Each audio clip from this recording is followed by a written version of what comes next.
जय हिंद दोस्तों। PCS media में आपका स्वागत है।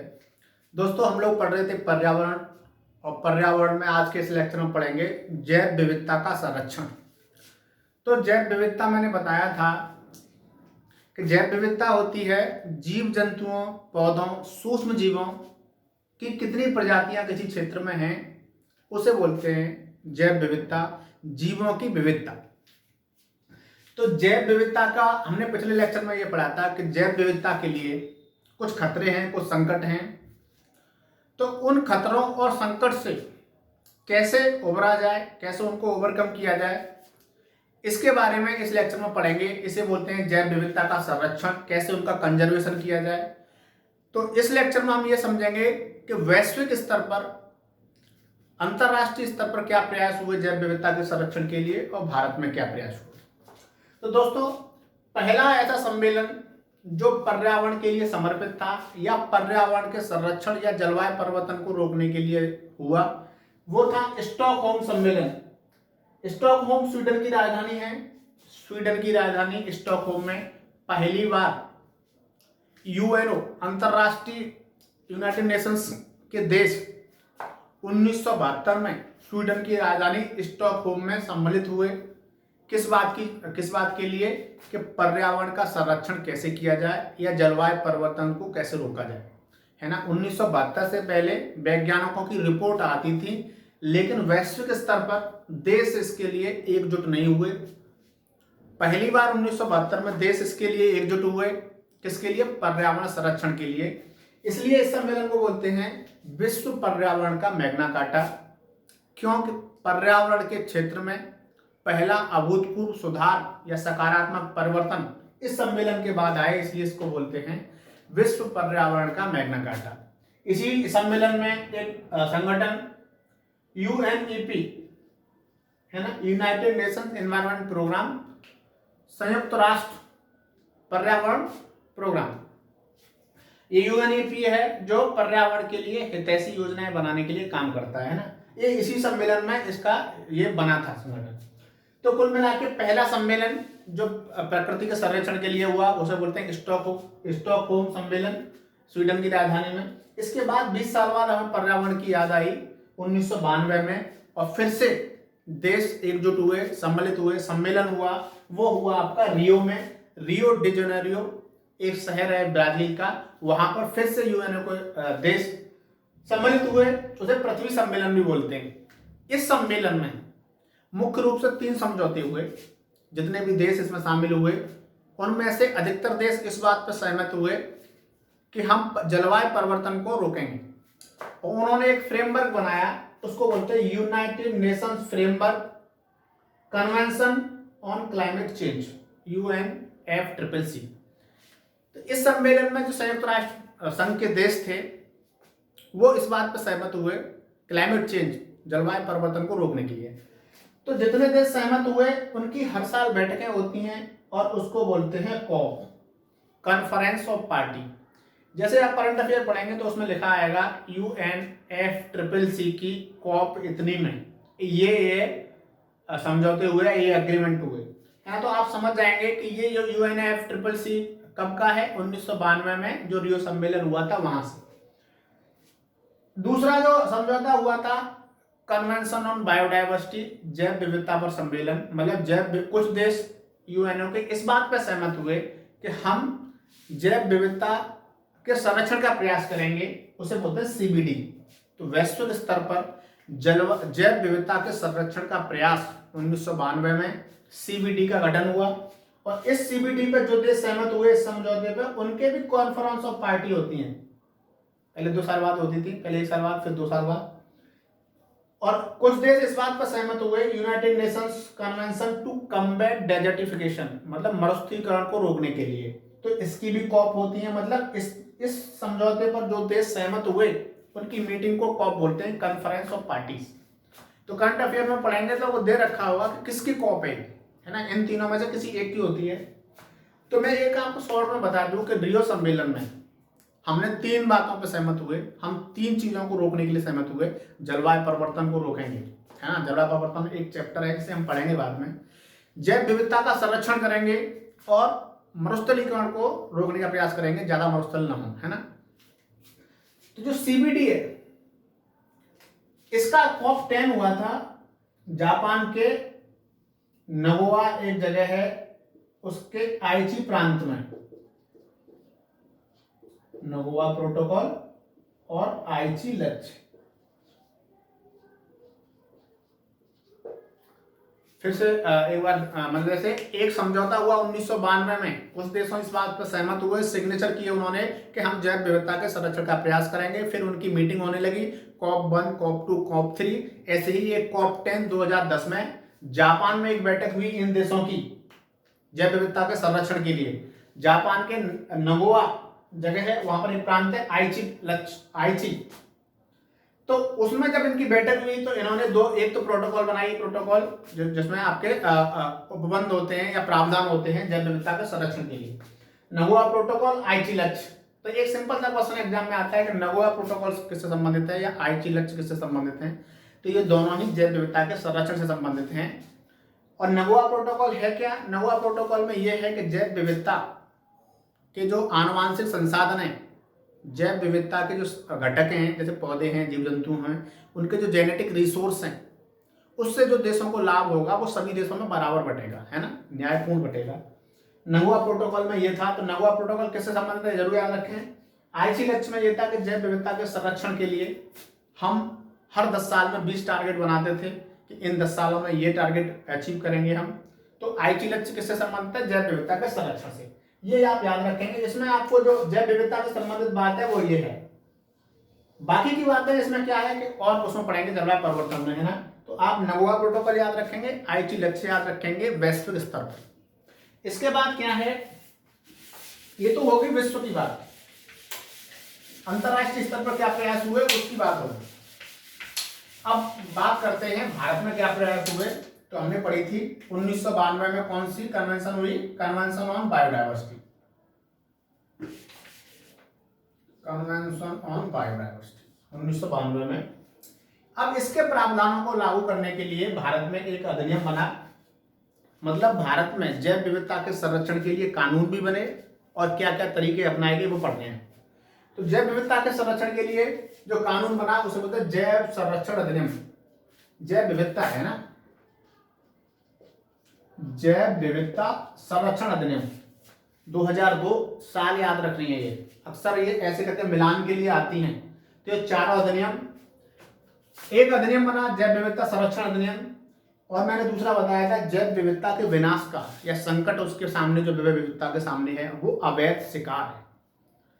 मान लो हाथियों का शिकार किया जाता है, हिरणों का शिकार किया जाता है किसी भी वजह से, तो उनके शिकार को रोकने के लिए एक अधिनियम बना वन्य जीव संरक्षण अधिनियम 1972। इसकी साल याद रखें 1972। और मैंने बताया था कि जो जैव विविधता के लिए जो विनाश का खतरा है, जो संकट है, वो क्या है? उनके आवासों का खत्म होना, और जंतुओं या जानवरों का आवास होते हैं जंगल, तो उन जंगलों में वनों की कटाई को रोकने के लिए एक अधिनियम बना वन संरक्षण अधिनियम 1980, और एक अधिनियम है पर्यावरण संरक्षण अधिनियम 1986। ये अधिनियम एग्जाम में PCS प्री में कई बार आए हैं, इसकी साल आती है, मैच करवाने आता है। तो चारों अधिनियम याद रखें। ये वो कानूनी ढांचा है या कानूनी प्रावधान है जो पर्यावरण या प्रकृति या जैव विविधता के संरक्षण के लिए भारत सरकार या राज्य सरकारों द्वारा किए गए। ठीक है, तो ये याद रखेंगे आप चारों पांचों अधिनियम। इसके अलावा जैव विविधता का संरक्षण कैसे करते हैं? दो तरीके से करते हैं इसके अलावा जैव विविधता का संरक्षण।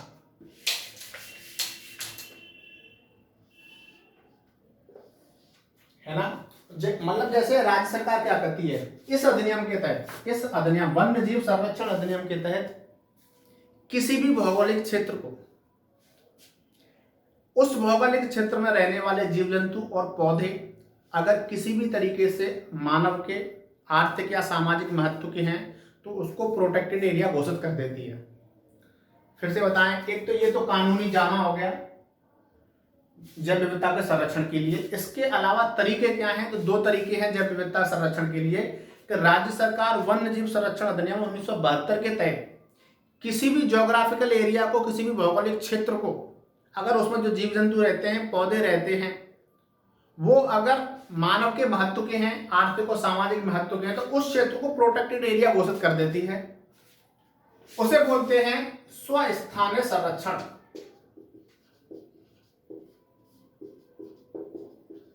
इंग्लिश में बोलते हैं इन सीटू कंजर्वेशन।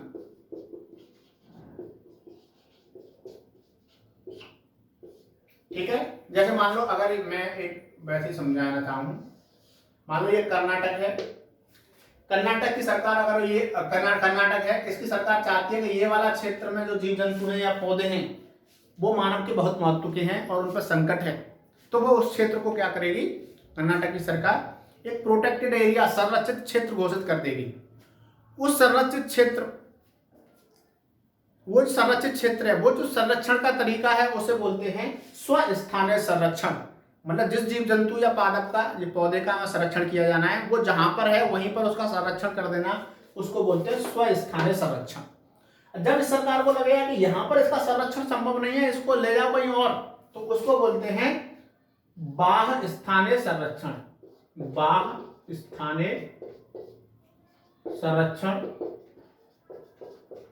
इंग्लिश में बोलते हैं एक्स सीटू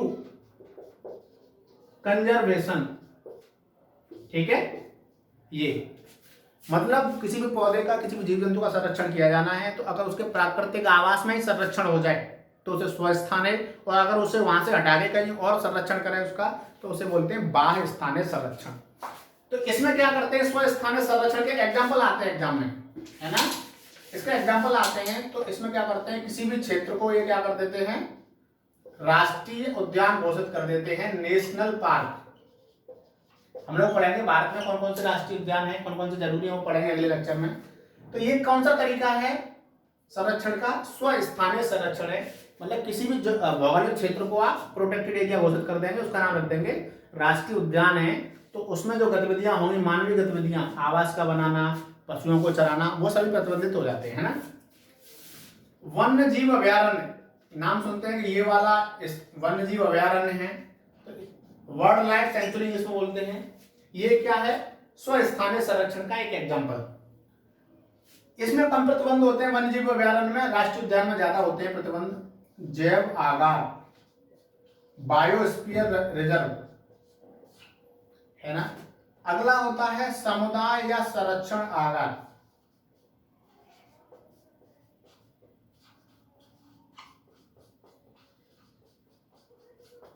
और अगला होता है एक पवित्र उपवन।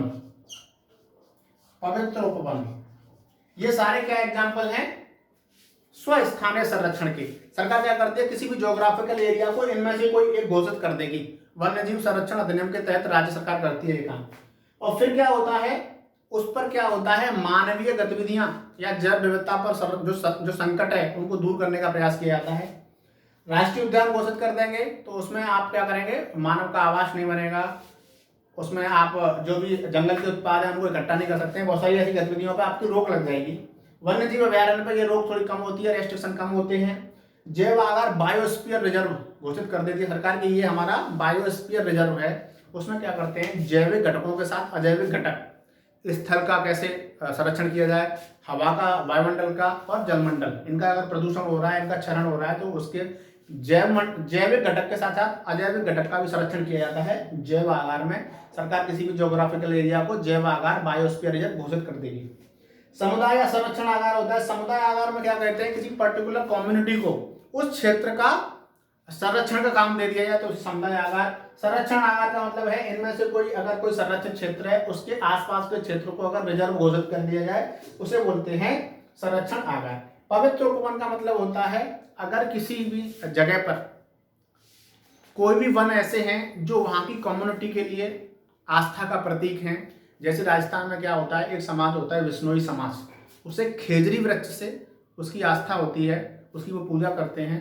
तो अगर उस क्षेत्र को, खेजरी वृक्ष का कोई क्षेत्र है, उसको अगर संरक्षित क्षेत्र घोषित कर दिया है तो उसका नाम दिया जाएगा पवित्र उपवन, सैक्रेड ग्रोव्स इंग्लिश में बोलते हैं। ये सारे एग्जाम्पल क्या हैं, जहां पर जो जगह है वही का वही उसको संरक्षित किया जाना, चाहे वो पौधे हो चाहे जंतु हो।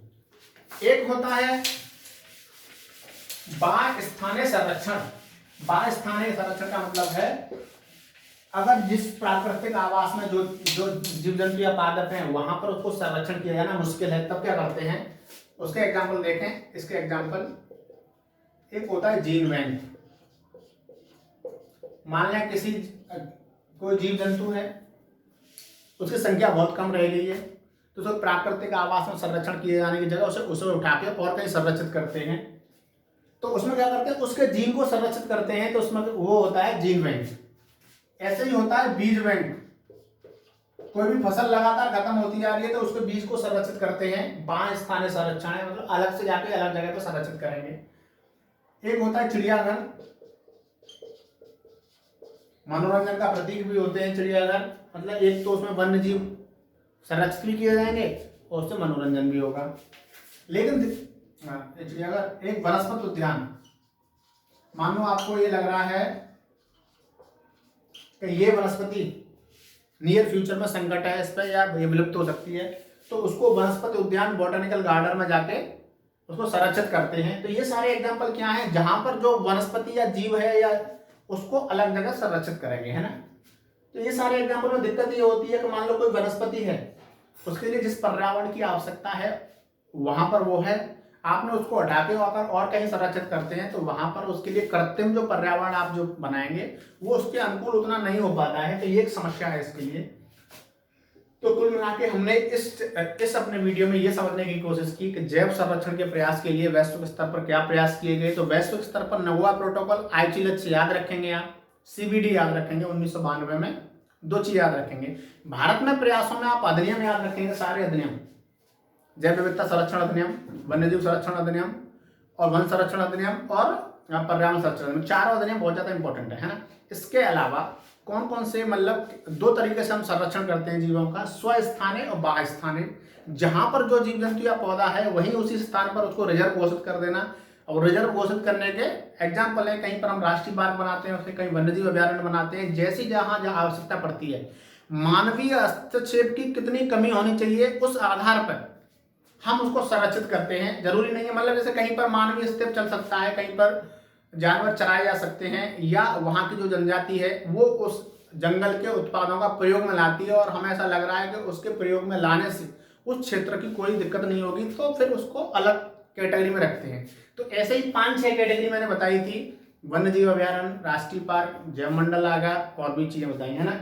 अगर लगता है कि यहाँ पर इस जगह पर इसका संरक्षण संभव नहीं है, तो उसके जीन को, उसके बीज को या उस पौधे को अलग कहीं जगह पर जाके कृत्रिम आवास बना के उसको संरक्षित करते हैं। उसे बोलते हैं बाह्य स्थानीय संरक्षण या ex-situ कंजर्वेशन। ये सारे इसके एग्जाम्पल हैं, तो एग्जाम्पल याद रखें। अगले में हम पढ़ेंगे कौन कौन से राष्ट्रीय उद्यान या वन्यजीव अभयारण्य हमारे लिए महत्वपूर्ण है, वो अगले लेक्चर में पढ़ेंगे। धन्यवाद।